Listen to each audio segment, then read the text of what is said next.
Hello everyone. तो आज एक इम्पॉर्टेंट टॉपिक है, टाइटल पढ़ लिया होगा आपने। तो आज हम दो चीज़ों को डिस्कस करेंगे, ठीक है। पहला होगा कि जो प्रीवियस ईयर की जो कट ऑफ थी प्रीलिम्स की, वो कितनी गई, ताकि आपको एक आइडिया लग जाएगा कि ओके इसके अराउंड कट ऑफ जाती है, तो हम उसके अकॉर्डिंगली अपने एक गोल सेट कर सकते हैं, ठीक। दूसरा जो सबसे इंपॉर्टेंट है, देखो मैंने आप लोगों को कहा था कि प्रीवियस ईयर क्वेश्चंस को एनालाइज करो, देखो। बहुत लोगों को प्रॉब्लम आ रही थी, तो मैंने सोचा चलो वीडियो बना देता हूँ। इसमें मैं बताऊंगा कि देखो, इससे आपका काम आसान हो जाएगा। कैसे? मैं बताऊंगा कि पिछले 2-3 साल में जो प्रीलिम्स का पेपर था, उसमें किस सब्जेक्ट से कितने क्वेश्चन आए थे, किस सब्जेक्ट का कितना वेटेज था। और इससे सबसे इससे सबसे इंपॉर्टेंट चीज ये निकल के आएगी कि आप अकॉर्डिंगली अपनी प्रायोरिटीज सेट कर सकते हो, है ना। अब आपको पता चल जाएगा कि यार ये सब्जेक्ट के तो काफी क्वेश्चन आ रहे हैं, तो सबसे पहले उन सब्जेक्ट को पढ़ना चाहिए ना। अब बहुत से लोग क्या कर रहे हैं, वो साइंस में अपना टाइम वेस्ट करते हैं, art and culture, ancient, medieval, इनको इतना डेप्थ में पढ़ते हैं। बट द थिंग इज, जो स्कोरिंग सब्जेक्ट्स होते हैं जैसे पॉलिटी, इकोनॉमी, इनको हम बहुत से एस्पिरेंट इनको अच्छे से प्रिपेयर नहीं करते हैं, और इन सब्जेक्ट्स का बहुत तगड़ा वेटेज रहता है। तो आज उन्हीं को हम डिस्कस करते हैं, ध्यान से सुनना।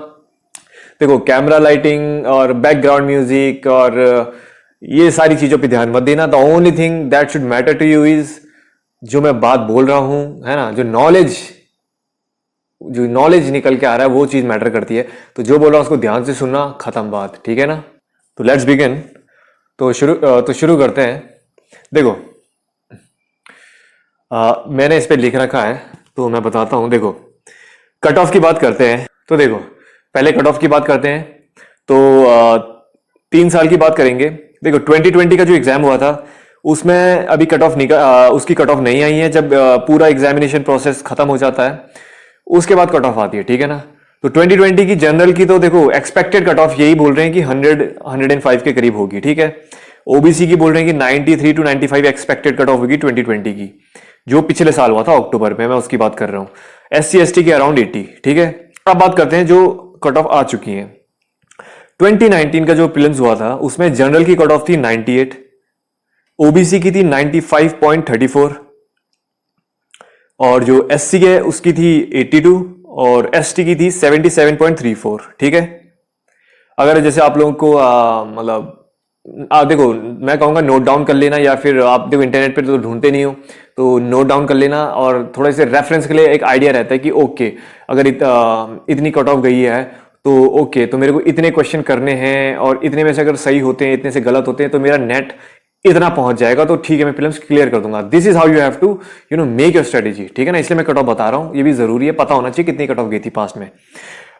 2018 की बात करते हैं। जनरल की कट ऑफ थी 98, ओबीसी की थी 96.66, SC की थी 84, ST की थी 83.34, ठीक है।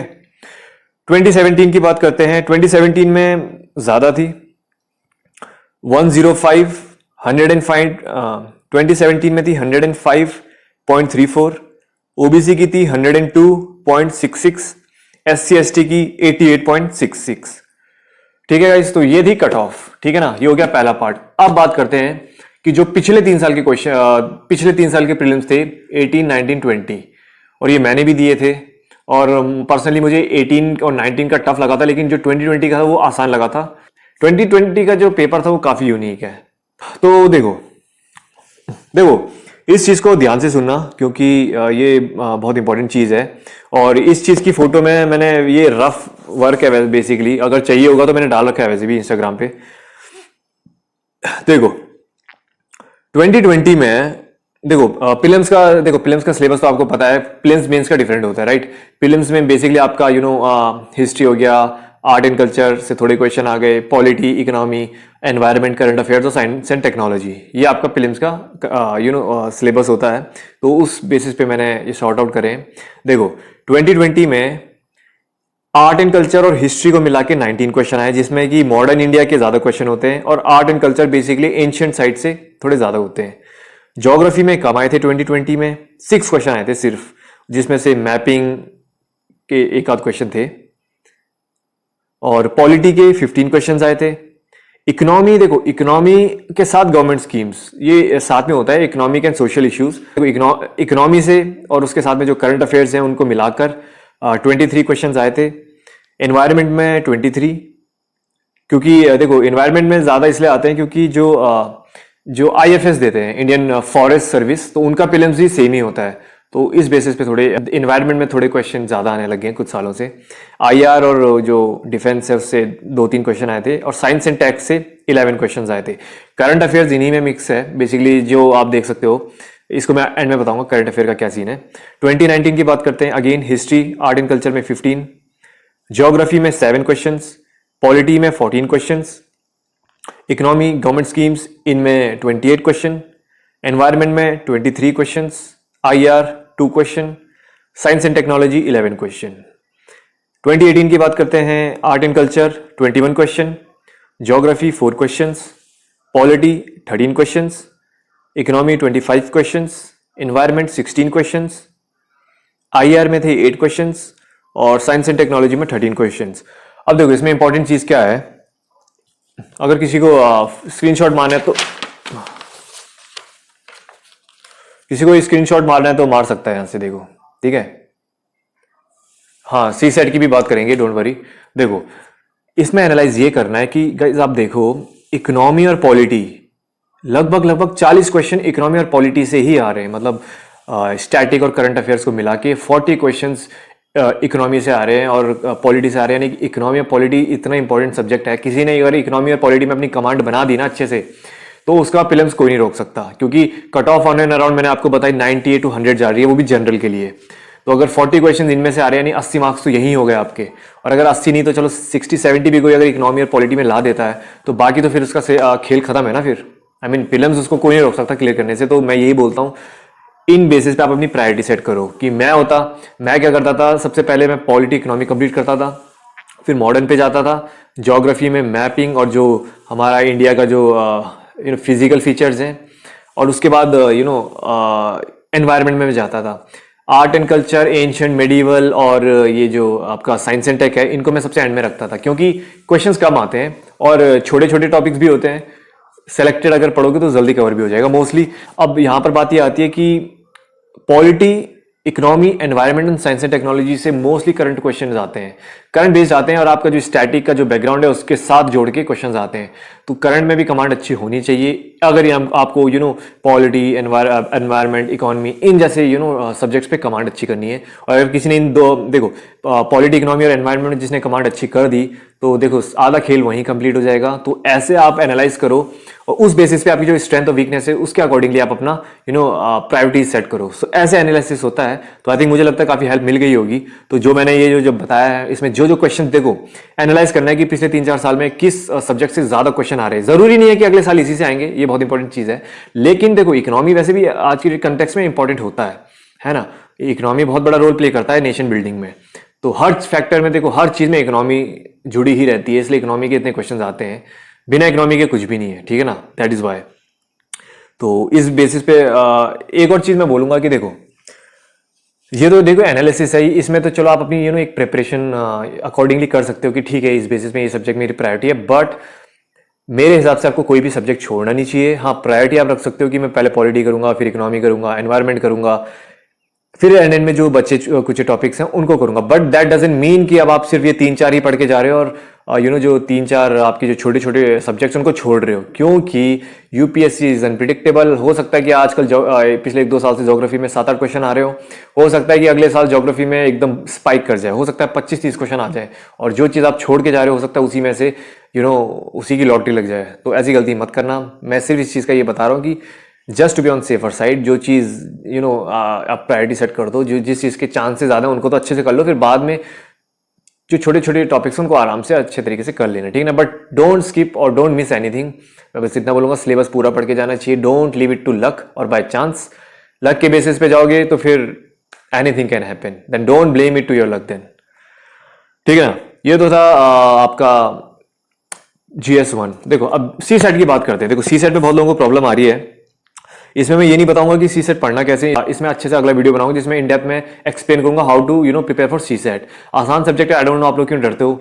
मैं बिना कोई प्रैक्टिस करे, मैं बिना कुछ सॉल्व करे, मैं मतलब कुछ भी नहीं करता था, सीधे सी सेट देके आ जाता था, फिर भी क्लियर हो जाता था। वो बात अलग है कि मैं साइंस बैकग्राउंड से हूँ। If you are not from science background, still you can manage. It is not a big deal, okay. वैसे मैं अच्छे से डिटेल में वीडियो बनाऊंगा, तो डोंट वरी अबाउट इट। देखो सी सेट में क्या है बेसिकली, देखो ज्यादा बच्चे मैथ्स में डर रहे हैं, ठीक है ना। इतना बात याद रख लो, मैथ्स आपकी मेंस में नहीं आएगी, मैथ्स सिर्फ आएगी आपकी सी सेट में, जो कि पेपर 2 है। उसमें भी एक पोर्शन आता है मैथ्स का, ठीक, जिसे हम क्वांटिटेटिव एप्टीट्यूड कहते हैं, कुछ टॉपिक्स होते हैं।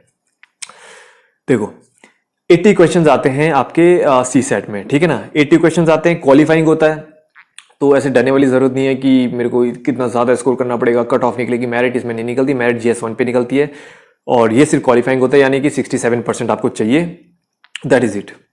देखो सी सेट में आते हैं 3 चीजें। देखो सी सेट में बेसिकली तीन टॉपिक कह सकते हैं हम, जैसे यार 3 सब्जेक्ट कह सकते हैं। एक तो होता है कॉम्प्रिहेंशन रीडिंग, पैसेज रीडिंग।